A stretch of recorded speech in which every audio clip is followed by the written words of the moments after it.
Hi, I'm Steve Reben, and every day when I come to work, I get to see this sign. I've been looking at that sign for 40 years now, and what I want to do today is let you know about Call Before You Dig, where we've been for the past 40 years, and where we hope to go in the next 40.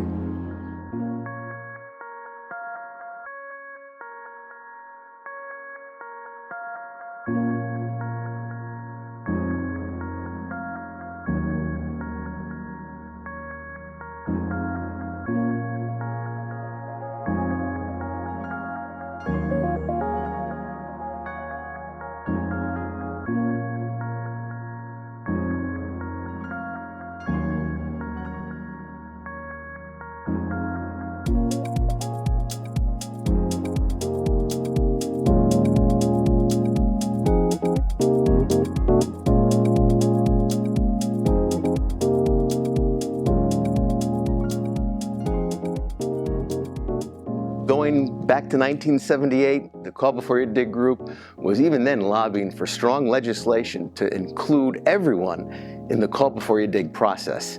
And they did that successfully. And back in 1978, this was a big thing. We were among the first states to have comprehensive membership from every owner and operator of underground facilities. But more than their participation, we also mandated in the state law that every excavator, be they a contractor or a homeowner, had to notify Call Before You Dig before they began their work. If in 1985 there was an event that really changed the template, if you will, the River Restaurant incident. Accounts say that there were crews working on sewer lines on Main Street in Derby, hit a gas line, didn't realize it seeped into the sewer, and bad things happened very quickly at about 10 minutes to 4 that Friday afternoon. 6 people were killed. There was probably another 10 or so that were injured, and it being a small community, my wife actually came from Derby, and it really affected a lot of people's lives. We also worked with that legislation, revising rules that PURA used to enforce the details of the law. And I believe that the knowledge that we provided legislators and the higher levels of the utility were critical in getting effective rules in place to protect public safety. When we first started this system back in '78, we were answering the telephones, holding the receiver in one hand, and scribbling down information on a ticket and take it to a map book where we physically plotted the dig site. We had to go to another resource to find out what utilities were actually located there, and then find some way to communicate this information with the utilities. Most of the times we just picked up the phone and read this information to somebody who hand recorded it at the other end of the line. The really sophisticated utilities were able to receive this data by a private line teletype network. The most significant impact or change that we made as a board was the movement into a GIS mapping environment. And that obviously enabled all of the technology that is now available that the current board and vendor are utilizing. Being able to go from calling a ticket in and having to be on the phone all the time with people marking out saying, but where are you working? And now I can just draw a little box and write in the comments, hey, if you need any help, this is who you can call. It's definitely made not only my job a lot easier, but everybody out in the field's job immensely easier. The acquisition of the One Call Center operations by Pelican Corp. That led us into, it enabled us, gave us an opportunity to look at things with a different perspective, blend some of our best practices with some of the things that Pelican was able to bring to the table. The talents, the resources that they brought to the table, I'm still in awe of. The goals that we've achieved with the number of electronic submissions for tickets are in a percentage range that we didn't even dream of when we first got into it. I think the fact that we are taking the direction of staying up to date with how fast technology is moving forward and being able to do a website like this and make it so people can navigate it between homeowners and contractors, as well as the guys that are marking out, has been a huge asset to not only Call Before You Dig, but to everybody in the state. Call Before You Dig being 40 years old, back when they started, very innovative in bringing one call service to Connecticut. We appreciate that history, and the history that Aspen One Call was involved with CBYD right at the start. And more recently with the acquisition of Aspen One Call, Pelican Corp have had 5 years with CBYD. We see them as being great partners of ours, involved heavily with the regulator. They're highly regulated this state, and look forward to building new opportunities with Call Before You Dig.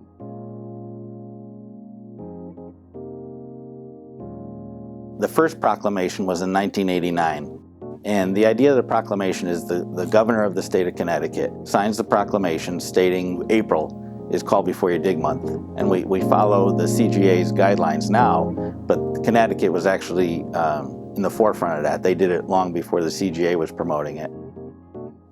I think the most important thing was the commitment of Call Before You Dig to the continuing education. Because as we all know, the world keeps spinning and it changes every day, changes in technology, changes in rules, changes in every way we respond to the call. So the education commitment has to be one of the top priorities.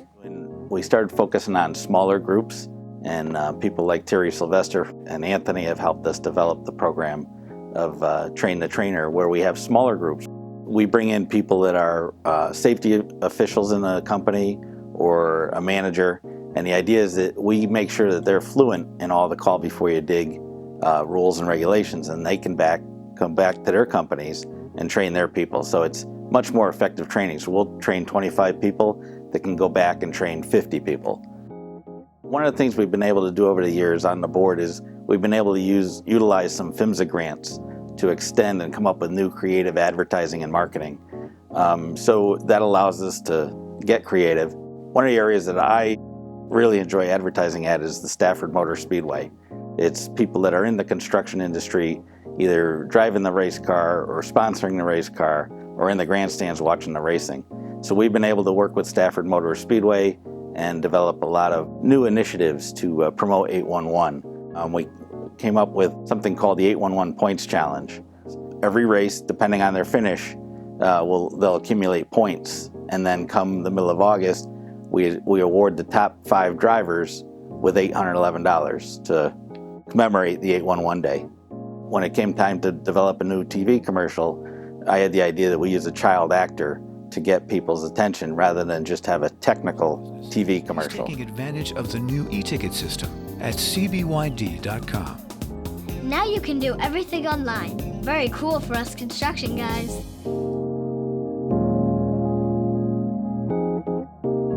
The Call Before You Dig board realized early on that in order to be really successful, they wanted to have input from all the stakeholders.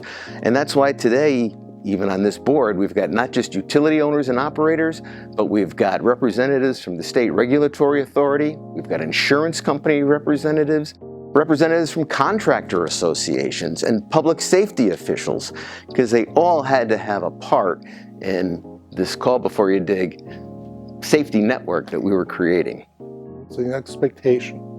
As a board member, you will be part of one of our committees, and over time, we've changed the composition or the number of committees.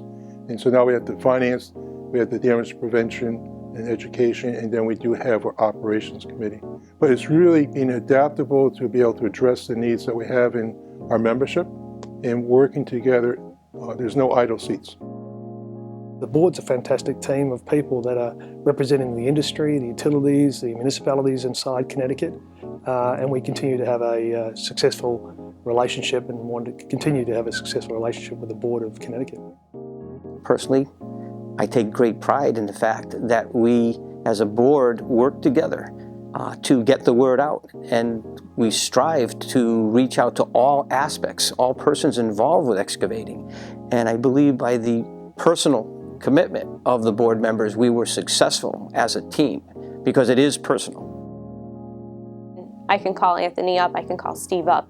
The ladies downstairs, if I do have to ever use the actual phone to call in a ticket, they're still just as wonderful as they were before this new system got put into place. Everybody has each other's backs, which is nice, especially because we all come from different aspects of the fields in this industry specifically. We can't go without mentioning too the people who work down in the trenches, as it were. We've got a terrific staff of operators who handle the calls that come in, not just taking locate requests, but offering help desk advice as well to anybody who needs assistance with our web entries and so on. So it goes up from there through our management staff. Everyone really pulls their weight and has as their goal damage prevention. It's been that way during the past 40 years, and I'm sure it's going to continue on into the future. I look back at the last 40 years and I think they were terrific, but looking forward to the next 40 years, I think we can even do better. I think we can continue our legacy as a fantastic one-call center here in Connecticut, and the way we manage things, the way we operate things. And I think that the next generation, because obviously I won't be here in 40 years, continues this, and they carry on this legacy that Call Before You Dig has had in Connecticut. What I'm excited about with going forward for the next 40 years of Call Before You Dig is utilizing the technology and the resources available to evolve our message to continue to keep it fresh and reach our target audience. One of the things the board has done periodically is I'll say a long-range strategic plans. And so whether we're required to or not, we've adopted that as a best practice. If you don't have a plan, you're not going to get there in the future. And part of that is to see what is changing and what is the latest technology. And just because it's new doesn't mean it's the best thing in the world, but again, what have we done? How can we improve the service to the customers? Will propel us to the future, and we just can't rest on our laurels, but we need to grow for the future and attract some new talent. Going into the future, I see our role evolving to be far more comprehensive in nature. I mean, we're doing things now not just with the education and the promotion of the safety program, but we're getting into things like permitting and into things like corridor coordination between utilities. These are things that certainly weren't considered when we first started back in 1978, but they're certainly services that are needed these days to help impact and even increase the communication that we've been able to create during the past 40 years. I think it's very important to us to maintain our role as a best practice operations center here in Connecticut. I would say it's important and that we show through statistics or metrics that we are continuously improving. And I think that's something very important. It's something we need to maintain and keep a strong focus on. What we've been doing these past 40 years, and we'll continue doing into the future, is pretty much the same thing. Making sure that we provide that accurate information exchange between excavators and utilities. We've gone from using the teletype system and the private line network to using the internet and having online accessibility for just about any activity you want to use Call Before You Dig for. From locate requests to looking up history, renewing tickets, any number of services that are now online and able to be accessed, which means it's easier and more efficient for our users, and we like to think also more effective for providing safety for the greater Connecticut community.